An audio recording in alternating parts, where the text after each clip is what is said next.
It's the solstice. We are halfway through 2022, and wherever you are in the world, it cannot have escaped your notice that it's been hot, or at least hotter than usual for the time of year. It seems like already we've had an entire year's worth of heat waves crammed into the first half, and we've still got the hottest Northern Hemisphere months to come. We've just seen the highest June temperatures on record across Europe, with parts of France and Spain blistering in 40+ degree heat for days and days on end, making the temperatures more than 10 degrees hotter than usual.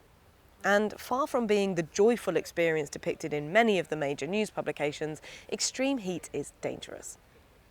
High temperatures can put the body under stress, especially if you're very old, very young, or have existing health conditions like heart or respiratory problems. You might even remember the crippling heatwave of 2003, which claimed 30,000 lives across Europe and particularly in France, where they actually even ran out of space to store bodies in mortuaries. This June's unusual heat was brought by a plume of hot air coming up from North Africa and is a prime example of an extreme weather event. But because we are warming the planet, typical summer heat is hotter than it otherwise would have been. And actually, every heat wave or hot spell is hotter than it otherwise would have been. Climate change is increasing the frequency, intensity, and duration of these events, making them more likely to occur and worse when they do. And unfortunately, this is just a sign of what's to come. Average UK temperatures have risen by about 1 degree, which is about the same as the global average. And the temperature of hot extremes has risen by the same amount. Plus, the length of warm spells has doubled from about 5 days in the 1970s to 13 days in the last decade. In fact, we've even had to redefine the threshold of what's considered a heat wave because of those rising temperatures. Heat waves are declared when an area experiences maximum temperatures above a certain threshold for 3 days on the trot.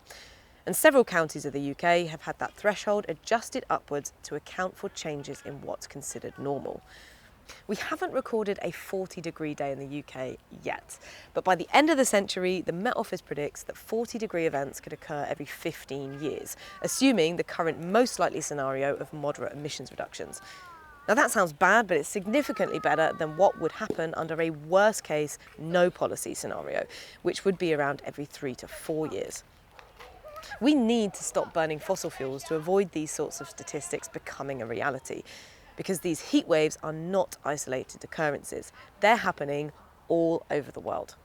What's happening in Europe comes soon after a prolonged and deadly heat wave gripped India and Pakistan, with temperatures hitting 50 degrees Celsius and smashing records left, right and centre.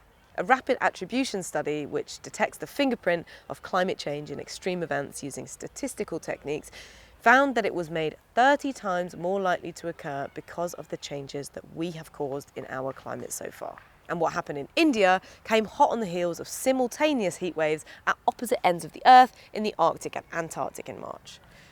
The remote Dome Sea site, high on the East Antarctic Plateau, saw temperatures rising to minus 10.1 degrees C, almost 40 degrees hotter than normal for the time of year. And that looks set to be the largest temperature excess, which is the difference above normal, ever measured at a weather station.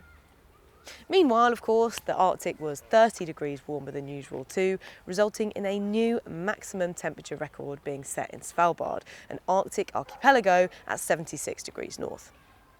Heatwaves at the poles carry fewer direct risks to human health, but they pose huge and long-lasting risks to the environment.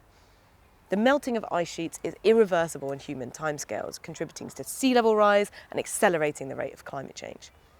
Emissions cuts are essential to avoid the worst consequences of hot extremes, including deaths and negative health effects, impacts on energy supplies and economic output, travel disruption, water shortages, droughts, forest fires, ecosystem destruction and ice melt. But we will also have to learn to adapt to these changes to ensure that people have cool, safe places to live and work. Many of the solutions are already in place but need to be enhanced or scaled up. And while we're doing that, we must make sure that everyone has equal access to these solutions. We need to change the way we build cities, homes, offices and public spaces to make sure that everyone, regardless of whether they can afford aircon or not, has access to shady, cool places to escape the worst heat. And in an increasingly volatile world, we need to be ready to take action. Adequate early warning systems are critical to protect the most vulnerable and to allow us to prepare in advance of hot spells. With 3.5 billion people already vulnerable to climate change, we must begin to treat climate adaptation with as much urgency as mitigation. Because as much as it pains me to say it, climate change isn't going away anytime soon.